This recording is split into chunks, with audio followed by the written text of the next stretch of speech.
श्री नरेंद्र भाई मोदी देश के विकास की लड़ाई लड़ रहे हैं, जबकि कांग्रेस के नेता देश के पुनर्विभाजन की लड़ाई लड़ते हुए दिखाई दे रहे हैं। पूरे देश के अंदर कांग्रेस ने इंडी गठबंधन के रूप में ऐसी पार्टियों से समझौता किया है जो लगातार देश विरोधी गतिविधियों के अंदर संलिप्त हैं। स्वयं और कांग्रेस के नेता पाकिस्तान परस्ती के बयान देते हुए दिखाई देते हैं।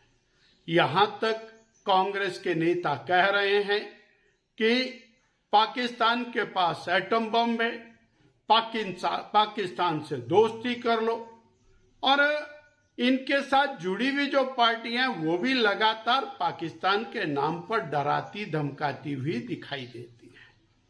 स्वयं श्री राहुल गांधी जी को पाकिस्तान से बार बार जीत का आशीर्वाद आता है, जबकि मोदी बिल्कुल निश्चित रूप से भारत को शक्तिशाली ताकतवर राष्ट्र बना करके, और यदि दुश्मन आंख उठा करके देखता है तो उसके घर में घुस करके मारने की तैयारी करते हैं।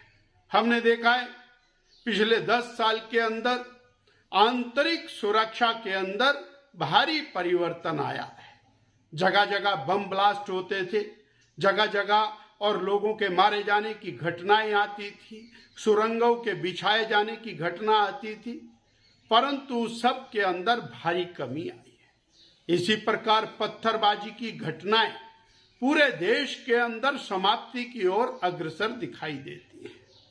और इसी प्रकार पाकिस्तान दुनिया में जाकर के भारत के प्रति विश्वमन करता रहता था, आज उसकी बोलती बंद है। वो इसलिए है कि मोदी जी ने देश को ताकतवर बनाया। दुनिया से हम अस्त्र शस्त्र खरीदा करते थे, आज हम अस्त्र शस्त्र बेचने वाले दुनिया के एक महत्वपूर्ण देश के रूप में विकसित हुए हैं। हमने एक स्टैंड लिया है, और जहां तक पाकिस्तान की बात है, अब उसकी जरूरत नहीं है कि वो आंख उठा करके देख ले। अब तो चीन के साथ हमारा सीधा सीधा मुकाबला होने वाला है, और ये सिर्फ नरेंद्र भाई मोदी के कारण है। भारत की जनता, हिमाचल की जनता भारत की सुरक्षा को सर्वोपरि मानती है। यदि देश सुरक्षित है तो हम और आप सुरक्षित हैं। यह मानकर देश की जनता ने, हिमाचल की जनता ने तय किया है कि हमें मोदी जी को तीसरी बार देश का प्रधानमंत्री बनाना है।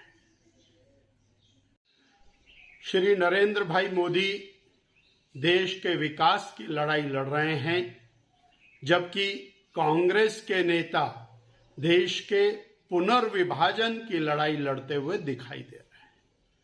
पूरे देश के अंदर कांग्रेस ने इंडी गठबंधन के रूप में ऐसी पार्टियों से समझौता किया है जो लगातार देश विरोधी गतिविधियों के अंदर संलिप्त हैं। स्वयं और कांग्रेस के नेता पाकिस्तान परस्ती के बयान देते हुए दिखाई देते हैं। यहां तक कांग्रेस के नेता कह रहे हैं कि पाकिस्तान के पास एटम बम है, पाकिस्तान से दोस्ती कर लो, और इनके साथ जुड़ी हुई जो पार्टियां वो भी लगातार पाकिस्तान के नाम पर डराती धमकाती हुई दिखाई देती है। स्वयं श्री राहुल गांधी जी को पाकिस्तान से बार बार जीत का आशीर्वाद आता है, जबकि मोदी बिल्कुल निश्चित रूप से भारत को शक्तिशाली ताकतवर राष्ट्र बना करके, और यदि दुश्मन आंख उठा करके देखता है तो उसके घर में घुस करके मारने की तैयारी करते हैं। हमने देखा है पिछले 10 साल के अंदर आंतरिक सुरक्षा के अंदर भारी परिवर्तन आया है। जगह जगह बम ब्लास्ट होते थे, जगह जगह और लोगों के मारे जाने की घटनाएं आती थी, सुरंगों के बिछाए जाने की घटना आती थी, परंतु सबके अंदर भारी कमी आई है। इसी प्रकार पत्थरबाजी की घटनाएं पूरे देश के